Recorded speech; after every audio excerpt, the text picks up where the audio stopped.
आज का हमारा टॉपिक है वॉरफेयर फॉर वेल्थ। मतलब कि वो एक ऐसा दौर था जिस समय के बारे में हम लोग पढ़ रहे हैं। ये एक ऐसा दौर था जिस समय पे धन संपत्ति को लूटने के लिए लड़ाई पीट किया जाता था, यानी कि युद्ध किया जाता था। ठीक ना। राजा आपस में भिड़ते थे, लड़ते थे। जो हार गया उसके सारे धन संपत्ति प्रॉपर्टी को दूसरा वाला राजा कब्जा कर लेता था। तो ये जो दौर था ना, कब्जा करने का, लूटने पीटने का, धन संपत्ति अपने कब्जे में ले लेने का, ये उस समय पे सिलसिला बहुत ज़्यादा चलता था, बहुत ज़्यादा चलता था, है ना। एक राजा दूसरे राजा को मार दिया, उसके सारे धन संपत्ति को लूट लिया।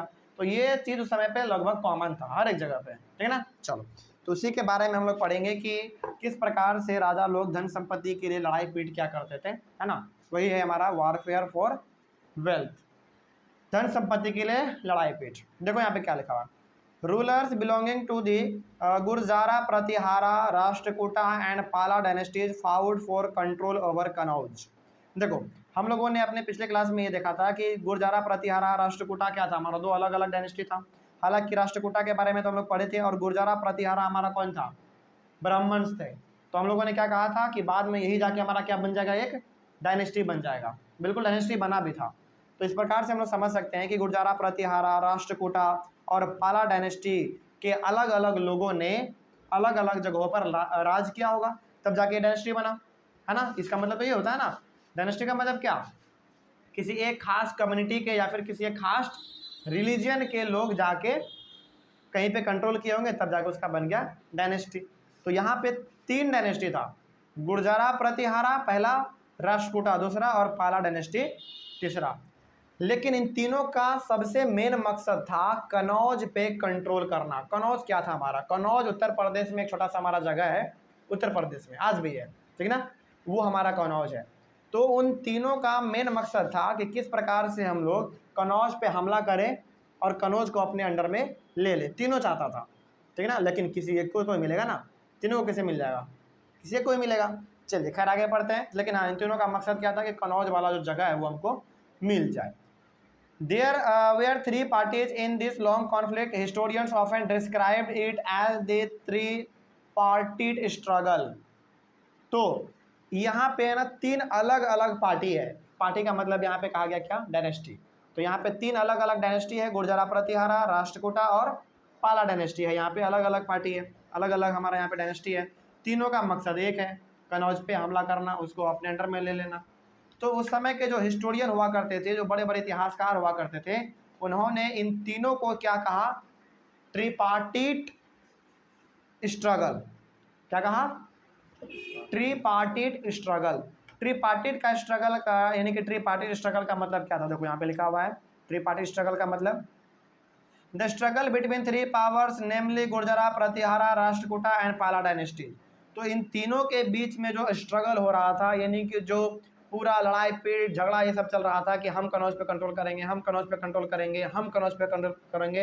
इस प्रकार का जो तीनों में सिस्टम चल रहा था हमला करने का कनौज पे, इसी का सिस्टम दिया गया इतिहासकार के द्वारा, क्या, ट्रिपार्टीट स्ट्रगल। ठीक ना, क्योंकि तीनों चाहता था हमला करना और उसको अपने अंडर में ले लेना, तीनों चाहता था।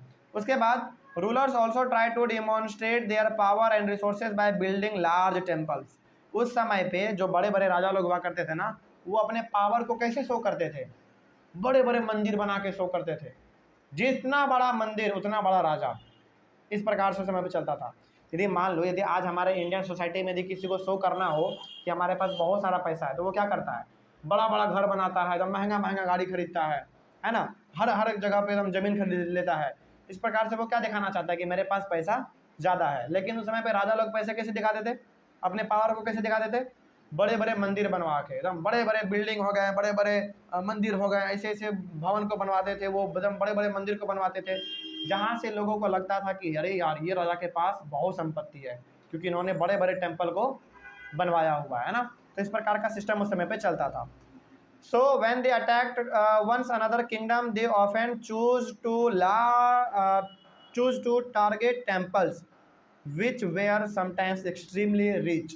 तो जो भी राजा ना किसी भी यदि किंगडम पे यानी कि किसी भी राज्य पे यदि हमला करता था, तो उसका सबसे पहला टारगेट क्या होता था, वहाँ का मंदिर। क्योंकि मंदिर में आपको मालूम है कितना ज़्यादा दान दक्षिणा सोना चांदी पड़ता है है ना। आज तो खैर कम हो गया है सोना चांदी दक्षिणा में पढ़ना, लेकिन पहले के समय में ना इंडिया को सोने की चिड़िया कहा जाता था, मालूम है। और उस समय पे देवी देवताओं को ना सोने का गुच्छा चढ़ाया जाता था। सोने का गुच्छा दम लीजिए, सोने का गुच्छा है, मेरे तरफ से माँ दुर्गे को चढ़ा दीजिएगा, बजरंगबली को चढ़ा दीजिएगा, इस प्रकार का चलता था उस समय पे। और उस समय पे इंडिया में घी का दिया जलता था शाम के समय, ये सरसों और कड़वा तेल नहीं, समझे, घी का दिया जाता था कि उस समय हमारे पास धन संपत्ति बहुत था, है ना, सोना चांदी था। भारत की महिलाएं तो एकदम पूरा हाथ हाथ में एकदम पूरा सोना चांदी पहने रहती थी, सोना से एकदम सुसज्जित एकदम पूरा, ठीक है।